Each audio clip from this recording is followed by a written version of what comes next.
पहले बात लोकसभा चुनावों की ही करेंगे, जिसमें कर्नाटक का सियासी रण भले ही खत्म हो चुका हो, लेकिन यहां पर चर्चित सेक्स स्कैंडल केस में नए नए खुलासे से सियासी भूचाल आना तय है। जेडीएस के सांसद प्रज्वल रेवन्ना के खिलाफ कथित यौन शोषण और अश्लील वीडियो वायरल मामले में पूरे देश में हड़कंप मचा हुआ है। यौन उत्पीड़न के आरोप के बाद कर्नाटक सरकार ने एसआईटी का गठन किया। प्रज्वल रेवन्ना के विदेश भागने की खबरों के बीच इंटरपोल से अपील कर ब्लू कॉर्नर नोटिस जारी किया गया और इस मामले में गिरफ्तारियां भी हो रही हैं, लेकिन प्रज्वल रेवन्ना का अभी तक कोई सुराग हासिल नहीं हुआ है। और इसी बीच सेक्स स्कैंडल केस के एक विक्टिम ने सामने आकर जेडीएस से सस्पेंडेड नेता प्रज्वल रेवन्ना और उनके पिता एचडी रेवन्ना पर सनसनीखेज और गंभीर आरोप लगाए हैं। पीड़िता का कहना है कि प्रज्वल ने 4 से 5 साल पहले अपने बेंगलुरु स्थित आवास पर उसकी मां के साथ रेप किया। मेरा भी यौन शोषण किया गया। एसआईटी ने पीड़ित महिला के इसी बयान को दर्ज कर लिया है। युवती ने यह भी आरोप लगाया कि साल 2020 और 21 के बीच प्रज्वल रेवन्ना ने उसे वीडियो कॉल का जवाब देने के लिए मजबूर किया। साथ ही उसे और उसकी मां को धमकी भी दी गई। पीड़ित युवती ने यह भी बताया कि कैसे प्रज्वल रेवन्ना लालच देकर महिला नौकरों का यौन उत्पीड़न करता था। पीड़िता ने न्याय की गुहार लगाते हुए प्रज्वल रेवन्ना और एचडी रेवन्ना को हैबिचुअल ऑफेंडर बताया है। एसआईटी को दिए गए स्टेटमेंट में लड़की ने यह भी बताया है कि प्रज्वल उसे फोन करता था और इसके साथ ही उससे उसके कपड़े उतारने के लिए कहता था। वो ये भी कहती हैं कि मेरी मां के मोबाइल पर फोन किया जाता था और मुझे वीडियो कॉल उठाने के लिए मजबूर किया जाता था। जब मैंने इनकार किया तो उसने मुझे और मेरी मां को धमकी दी। तब हमारे परिवार को इस सब के बारे में पता जैसे ही चला तो उन्होंने हमारा साथ दिया और तब हमने शिकायत दर्ज करवाई। मुझे रेप का वीडियो बनाने की जानकारी नहीं थी। पीड़िता ने यह भी खुलासा किया कि उत्पीड़न के बारे में किसी को ना बताने की धमकी दी गई थी। मेरी मां के साथ प्रज्वल ने बेंगलुरु के बसवानगुड़ी स्थित अपने आवास पर बेंगलुरु स्थित अपने घर पर रेप किया। एचडी रेवन्ना और प्रज्वल रेवन्ना ने मेरी मां के साथ रेप और यौन उत्पीड़न किया। प्रज्वल ने मेरा भी यौन शोषण किया। प्रज्वल मेरी मां को धमकी देता और अगर सहयोग नहीं किया तो वो उसके पति यानी कि मेरे पिता की नौकरी छीन लेगा, उन्हें बेरोजगार कर देगा और यहां तक कि उनकी बेटी यानी कि मेरा रेप भी करेगा। यह वर्बेटम है उस बयान का जो विक्टिम ने एसआईटी के सामने रखे। युवती ने इस बात का भी दावा किया कि घटना के 2 साल बाद उन्हें अपनी जमीन बेचने के लिए मजबूर होना पड़ा। उनकी आर्थिक स्थिति बेहद खराब हो गई और बावजूद इसके परिवार को परेशान करने का सिलसिला थमा नहीं। पीड़िता ने इस बात का भी जिक्र किया कि अब तक वो इसीलिए खामोश थी क्योंकि उसे अपनी जान का खतरा था। इस केस की पूरी टाइमलाइन को आपको एक बार फिर से समझना होगा।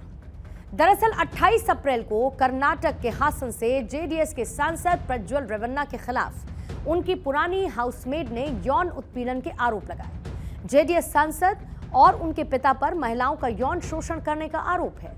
शिकायत के बाद प्रज्वल रेवन्ना के कई वीडियोस भी सामने आए। दावा किया गया है कि महिलाएं खुद को छोड़ने की गुहार लगा रही थीं और प्रज्वल वीडियो को शूट कर रहा था। हासन जिले में अश्लील वीडियो सर्कुलेट हुए हैं। महिलाओं के खिलाफ यौन हिंसा की घटना हुई। पेन ड्राइव में 2976 वीडियो क्लिप बरामद हुए। कुछ सेकंड से लेकर कुछ मिनट तक के ये वीडियो क्लिप्स हैं और इसमें ज्यादातर वीडियो 2019 के बाद बेंगलुरु और हासन में बनाए गए थे। मामले में अब तक 3 एफआईआर दर्ज की गई हैं, जिसमें 2 रेप और 1 अपहरण का मामला शामिल है। तो वहीं फरार चल रहे प्रज्वल रेवन्ना के खिलाफ ब्लू कॉर्नर नोटिस जारी किया गया। आरोप यह है कि प्रज्वल कर्नाटक में लोकसभा चुनाव के दूसरे चरण के मतदान के एक दिन बाद यानी कि 27 अप्रैल को विदेश भाग गया था। सवाल यह उठता है कि क्या ब्लू कॉर्नर नोटिस से रेवन्ना वापस आएगा? महिलाओं के यौन उत्पीड़न के आरोपी प्रज्वल रेवन्ना को लेकर कांग्रेस के आरोपों के बाद विदेश मंत्रालय का एक बड़ा स्टेटमेंट सामने आया।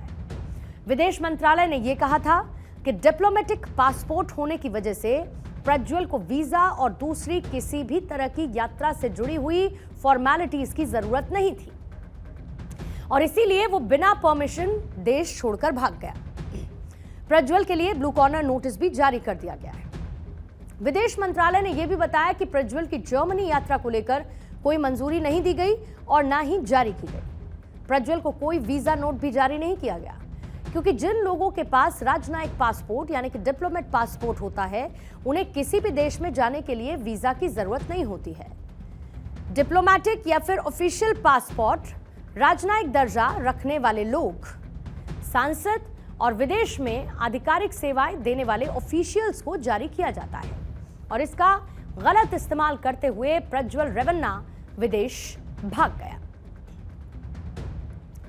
कर्नाटक सेक्स स्कैंडल पर कुछ दिन पहले ही प्रधानमंत्री नरेंद्र मोदी ने भी पहली बार खुलकर बात की थी।